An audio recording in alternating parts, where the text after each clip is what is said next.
আমাৰ যোৱাকালি ৰাতিত ইয়াত বনৰীয়া হাতী ৯টা মানত আহিল বৰষুণ সময়ত। তেতিয়া আহি এই বাৰীত সোমাল, বাৰীৰ পৰা আকৌ ইফালে আহি মন্দিৰত সোমালে। মন্দিৰৰ লক্ষী মন্দিৰ সেইটোও ভাঙি ৰাইজৰ লক্ষী মন্দিৰক ভাঙিলে আৰু লণ্ড ভণ্ড কৰি থৈছে। চাউল ধান আছে বুলি ইহঁতে বিচাৰিছিল নেকি। আকৌ আমি দাবী জনাই আছোঁ আমাৰ চৰণ ছাৰক, বিধায়ক, পুৰণকৈ আকৌ নতুন এটা মন্দিৰ নিৰ্মাণ কৰিব বুলি আশা কৰিছোঁ। আৰু আমি বন বিভাগৰ মানুহ আহিছিল, ইহঁতেও কৈছে এটা এপ্লিকেশ্যন দিব বুলি, আমাক দিব লাগে বুলি কৈছে।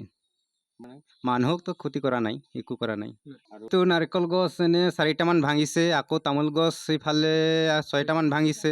মোটামুটি 10টামান হ'ল আৰু নাৰিকল আৰু তামোল মিলাই 10টামান ভাঙিলে। সদায়তো ইফালে যোৱাকালিহে আহিছিল দেই, এনে 7টা 8টামান ৰাতি আমি দেখা পালোঁ।